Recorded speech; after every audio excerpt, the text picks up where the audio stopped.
Hello, I'm Llewellyn King, the host of House Chronicle. Thanks for coming along. Watchers and listeners to this show know that electricity is a subject that interests me, and it interests me for good and sufficient reason. I grew up in Africa, and frequently we didn't have electricity. My father traveled to remote parts of our country, Zimbabwe, and often we lived under canvas. It wasn't romantic, it wasn't fun, it was hard work. Life without electricity is primitive. It is not in any way enjoyable after the first night, perhaps, when you've got candlelight and it all seems quite fabulous. The second day, the third day, the fourth day, my poor mother baking bread in an iron pot in the ground on coals. It was not easy. Electricity delivers so much to human beings, to the quality of life, to the way we live, to the mobility, to the comfort of our lives. And it has changed so much. We can now, with electricity and its servant, air conditioning, live in unpleasant parts of the country, or parts of the country where the weather is not so pleasant.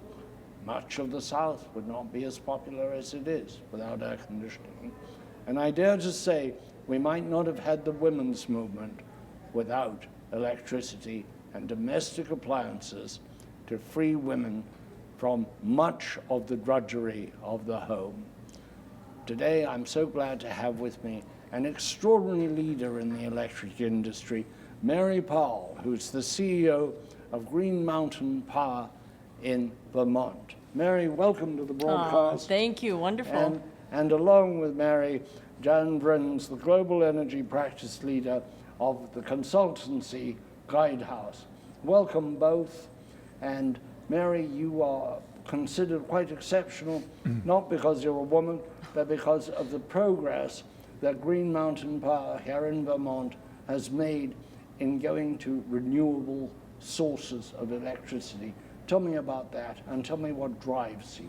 Well, first of all, it's so nice to be having this conversation with you, and I loved your lead-in because it really ties so much to how we think about energy at Green Mountain Power. We think about energy as a force for good, and we think about energy as a way to help customers continue to transform their lives, to be more comfortable, to give them more mobility, to give them a greater sense of satisfaction. And so, really our whole journey started with being obsessed with customers and obsessed with how to use energy as a force for good. So as a part of that, given the climate crisis that we're in, we really felt it was imperative to deliver energy to Vermonters that was low, as we called it, low carbon, low cost, and incredibly reliable. So we started on this path many, many years ago, and it's taken a lot of exciting and different twists and turns. Jan Vrins, your job, and you had a group of, 800 people Correct. Working on climate issues in utilities and utility planning and direction across the country and around the world. What brought you into this world of electricity? Well, I started my career in the Netherlands, and at that time it was not... We can tell you. Oh, really? It's not a secret. It's not well hidden. That's right. Well, I started my career in the Netherlands, and not in the utilities industry at that time, but more technology and implementing technology. And then the company that I worked for sent me to South America and helped build a practice in South America. And South America is very rich in terms of energy, but also struggling in terms of providing those resources to the population in countries like Brazil, a very rich country on one hand because of their energy resources, but also poor in terms of poverty and things like that. So specifically in Brazil, I've done a lot of work with the large electric utilities there, and that's how I started my career in the electric industry. Now, Mary, you have described yourself as an accidental executive. How does one rise to be the head of a large public company and be accidental? You were, I believe, at one time, or maybe you still are, an artist. We don't have many. We've seen CEOs who painted, but we haven't seen many painters who CEO'd. Yeah, so yes, I do call myself the accidental executive, and I think in many ways, because I have always seen myself as an outlier, it has been really easy to be an outlier, if that makes any sense. So I have no doubt that my career has very much been fueled by the fact that I come from a very different background, that I didn't come into this industry or any industry with these particular goals for myself. That's not what motivates me. What motivates me is to do good for society. But somewhere, how did you get involved? I mean, Well, really, I fell applied- into it. So yeah, you're right. I was trained as an artist as a youngster, and I studied art and liberal arts.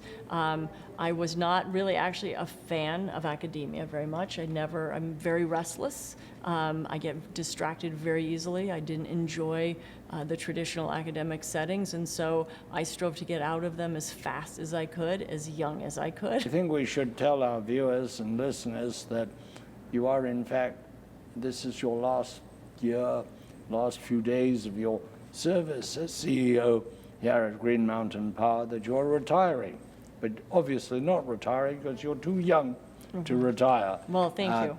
And how I long, agree with that. how long have you been CEO? I've been CEO for it'll be 12 full years by the time I leave at the end of the year. And yeah, you're absolutely right. It's been an incredible long ride. I've been here a total of 21 years, helped transform the company really over and over again. I mean, when I came to the company, we were about $500 million in assets. We're now about a $2.5 billion asset company.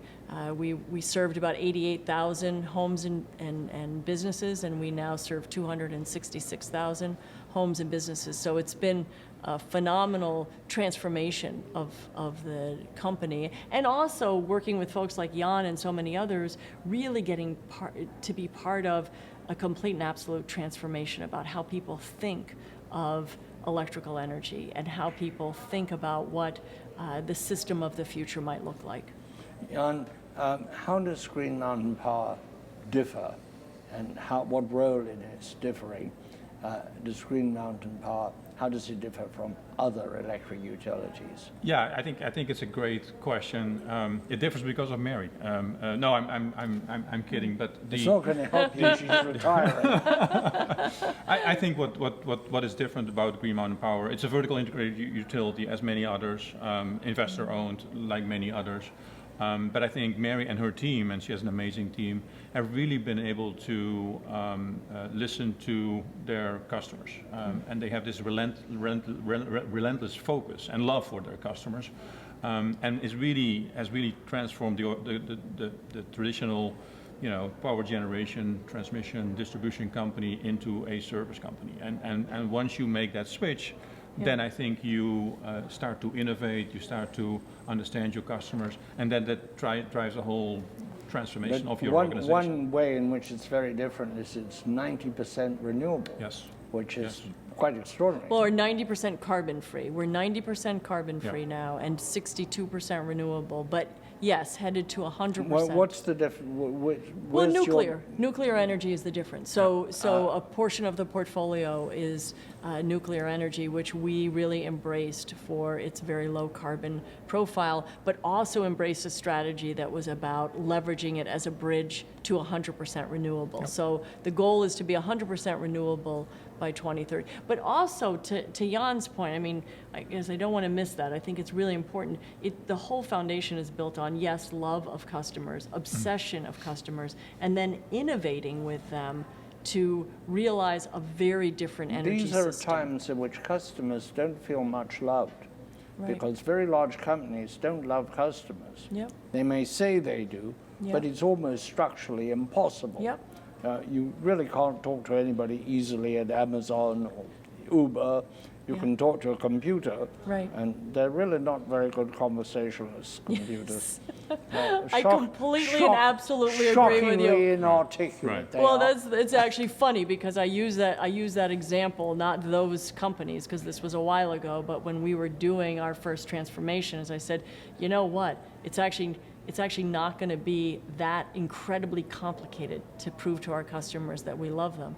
because basically we can just start by answering the phone and talking to them and making sure there's real human beings talking to them. So that is a big part of, I think it's an incredible competitive advantage that in this race, these kind of mindless races we get in business towards certain models that we lost track of, which is, I think, customers, I think we, people, want connectivity. Yeah. Now, I think what's interesting is that it's not a customer-supplier relationship anymore. In the world that we live in right now, customers are part of the system. So we call this the energy cloud, and Mary and I had many discussions over that over the year. In this energy cloud world, you have power plants, whether it's hydro plants or nuclear plants, you have transmission lines and you have a distribution network. But customers now can generate their own electricity. If you're, if you have rooftop solar, sell it back to the grid. So the customer becomes part of the system itself, and I think that changes the whole relationship. I think it makes it also different than like Amazon, where you buy stuff from and then they deliver it to your home. As a customer, as a prosumer, you're part of the system, and part of the system makes you a player that can help make it greener and make it cheaper and provide more resiliency and help your neighbors out and use community solutions. So it's an integrated system, and customers are part of it, which is quite interesting. Absolutely, and that's why it's really, one of the things I'm so pleased with is that we have such a high percentage of customers that have such incredible trust in us, because the future really is about how do we create energy sharing economies. And that's much of, again, to Jan's point, we were one of the first in the country way back in 2008 to actually incent rooftop solar so that we could be creating new relationships with customers. Which was a time when rooftop solar was not embraced by every utility. No, it was a political concept that it was socially desirable to do this, but it wasn't clear at all that utilities wanted to be forced to buy or to see their market not destroyed, but eaten away in little pieces. Right. Well, I would say it actually was clear. What was clear is that utilities didn't want to embrace it. And so we really delineated ourselves in a very remarkable way back in 2008 when we said, oh no, we want to be part of the future. We want to help customers develop independent energy systems that can work ideally the best where they're working in an integrated fashion so that it benefits all the rest of the energy community. So it was the same thing that brought us to be the first utility, I think, in the world. There might have been another one, a small one in Australia that did this, but we were definitely the first in the United States to partner with Tesla on their home storage, their Powerwall solution. And we now have thousands of Vermont customers that have these devices in their homes that are sharing, to Jan's point, that energy relationship with us so that we can drive down carbon and cost for all the Vermonters that we serve. This concept of moving from a linear system where we produce, we use, and then we throw it away has to change to more of a circular concept where we actually reuse and reduce ways. So things like energy efficiency, excess renewables. Do something with excess renewables. We can store it in batteries. We're probably not going to have enough battery storage to do that. So now we are looking at, can you use excess renewables to produce clean gas like hydrogen, and then hydrogen becomes a fuel into the system, which is a renewable fuel, which is a clean fuel, and which helps systems in places like Vermont where it's really cold and in the wintertime there's a lot of usage to heat up houses and things like that. So the concept of circular economy in this energy cloud world becomes extremely important, and utilities and I think Mary and her team have done a real good job, have to think more circular than just linear.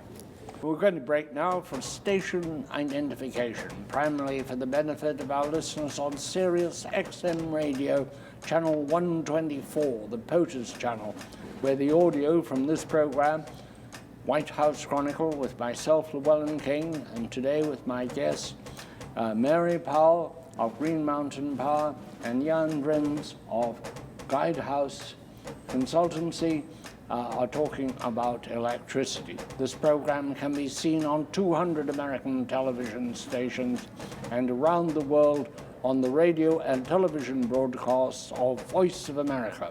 it is translated into Chinese by Voice of America. Back to our conversation, one of the driving forces in your reshaping of this utility, Mary, has been the environment.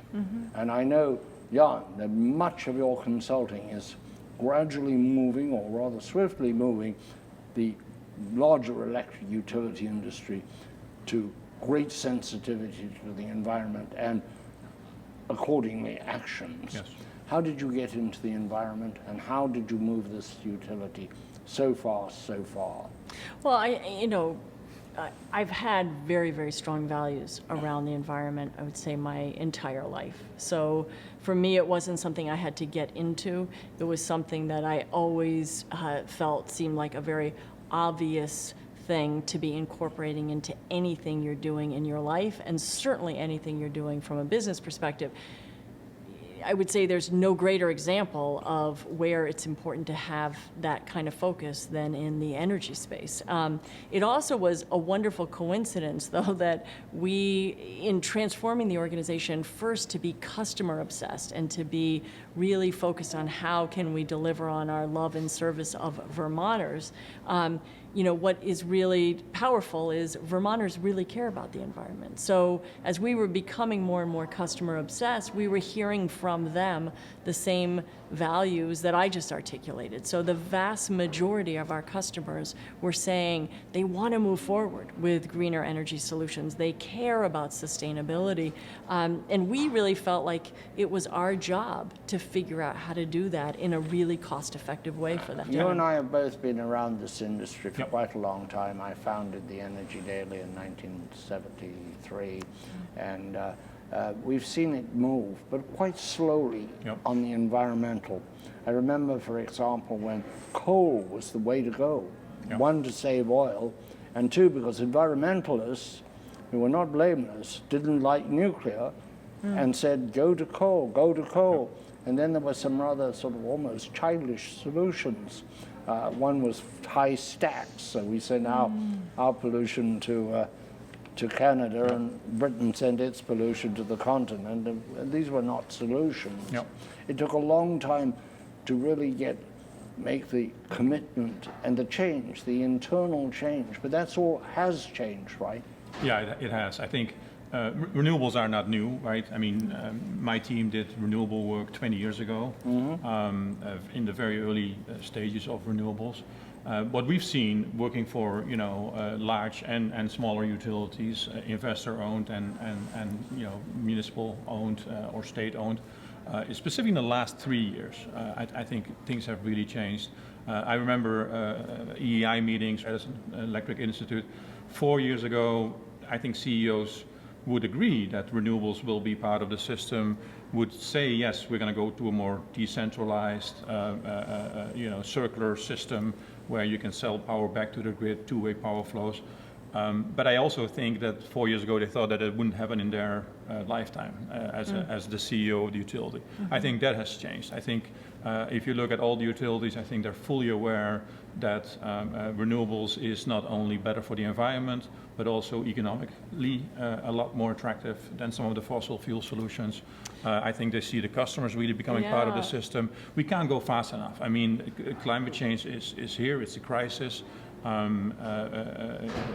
We've seen, I have a team in Puerto Rico that is trying to help rebuild the system in Puerto Rico. We've seen Bahamas. We see the frequency of these storms, becoming more frequent. We see sea levels rising. We need to solve it. We really need to solve it. I mentioned Africa at the beginning of this broadcast. The droughts in Africa today are unbelievable, and they have such disruptive effects. For example, migrant people. They can't make a living, can't grow any crops, can't raise animals where they are, they're going to move. Whether or not you build walls or other impediments, migrants are on the move often, but not always driven by environmental. We see it in South, environmental we see it in South America as well. exactly. We see people in South America coming north because of the fact that they can't make a living anymore because of the impact of environment. Which is why, really, I mean, at the end of the day, yeah, we have, I mean, the science is, you know, continually updated, and we went from everybody thinking we had, 11 years a year ago, to now we have 8.5 years. And so, you know, the only way we're really going to be able to transform that fast is through, I believe, intense collaboration and deep desire of leadership in every space and every place to really move forward. Must, in due course, extend to national leadership, Yep. the Congress absolutely. and the White House. Well, absolutely, but we don't have the time to wait either. And so, you know, Jan, to your point, I mean, what is interesting, and I've seen more of an interest, but again, you know, the question is, how do we accelerate that adoption, particularly in moving towards a decentralized grid? Because a centralized grid is just not built for climate change. It is not built to be sustainable in the face of climatic disaster. You know, really moving towards one of the things that's so powerful. For the benefit of people Yeah. who don't know a great deal about Right. how we get electricity Yeah. and, of course, depend on it. Yeah. When you say decentralized, explain that. What I mean is, instead of the, you know, grandpa's system, which is, you know, big generating stations and then moving electricity over long lines and then breaking it up and sending it out through a distributed grid, what I mean is having technologies powering homes, businesses, and even communities that are self-sustaining and self-operating, irrespective of the grid. Which is possible with solar and wind. Absolutely possible with solar and storage. I think there is more and exciting solar and technologies. storage, Yes. not wind. Absolutely. Well, wind if it's paired with storage, but wind is harder to scale to smaller, I'm talking about true home and business and community-based Traditionally, solutions. we've stored electricity when we have, which we haven't very much, by pumping water up a mountain and Correct. bringing it down Yep. through a turbine Yep. when we need it. Where does storage stand today? I hear stuff about batteries, but it's unclear to me whether you have a battery that can last more than 4 hours. When you have a Oh, they wind can. drought, it's Yep. 10 days perhaps. Yep. In Texas, several Yep. years, they've had 10 days of no wind Yep. in their central wind right. corridor. Yep. I think battery technology is evolving really fast. I think Green Mountain Power has proven that as well. It's becoming a lot cheaper. I think what we can store is increasing, and the number of charge and decharge of batteries is not an issue anymore. So we see battery storage continue to grow. I think it's going to solve part of the problem. I don't think it will be the solution for everything, and that's why you know we do a lot of projects now around renewable gas and hydrogen. So how can we use excess renewables to create a fuel that is clean and that we can store in tanks and use existing gas infrastructure to feed the system as well. So I think it's going to be a combination of Absolutely. smaller behind the meter, as Mary explained, with battery storage. There's going to be some community scale. There's still going to be another, I think. I mean, big- digesters are also a community scale kind of interesting. solution. Yeah, Digesters where you can now take manure and waste and food waste and create, localized solutions that, my point is, is particularly look at a place like Puerto Rico where you're gonna have the same thing happen again if you build the system the same way. So how do we think about building systems that are naturally more resilient so that when those events happen, you have many more people, larger pockets of society that still have power so that they still can be operating. And so again, solar and storage as an example in a home-based, business-based way would power homes in many parts of the world for very long duration if there were a significant climatic event. And we see, the good news is that we see a lot of companies, large companies thinking about how can I take waste from my plant and use it as a source of energy and feed it back into the plant. We see also a lot of cities thinking about climate change and resiliency and how to build a more sustainable that and would resilient be- city. So that that's really yeah, exciting. And that would be amazing because, as we all know, from a society perspective, we have a huge waste problem. So, Yeah. so if we could attach our waste problem with our energy Yeah. problem, that could be incredibly powerful. We had an example of a client of a utility. It was a bakery, a professional manufacturer, a bakery manufacturer, and they had a solution on site where they took waste from the plant, and they produced energy, and it fed about up to 40% of the energy usage of the plant back into the plant. The utility was like, hey, what's going on? The usage is going down and down. What's happening? Right. Are they going bankrupt? But they had a solution on site that actually produces electricity to feed the plant. How expensive is this, Mary? This brave new world of renewables, Oh. resiliency. I mean, done right, it's actually cheaper. I mean, to me, it's one of the great marvels of humanity, which is it's hard for us to change sometimes, and we cling very strongly to what we've known. But as Jan said, in many parts of the world, in many parts of the country, there are more economical solutions moving in this direction. And then when you factor in, if you actually gave economic value to folks not having outages, right? So the economic, I saw some stunning numbers after Sandy, of the economic impact to the disruption to people's lives and businesses. So as you think about building and modeling these different systems, when you think about the cost, the benefits, the societal benefits of not having these longer duration outages and having ways to keep parts of society more resilient, I think it absolutely, everything we've done has been about showing it can be done cost effectively for Vermonters. Just to put a point But on that, it's not just Vermont, is it? It's not, but what we are is an example that then can be applied, not with the same technologies or the same solutions, because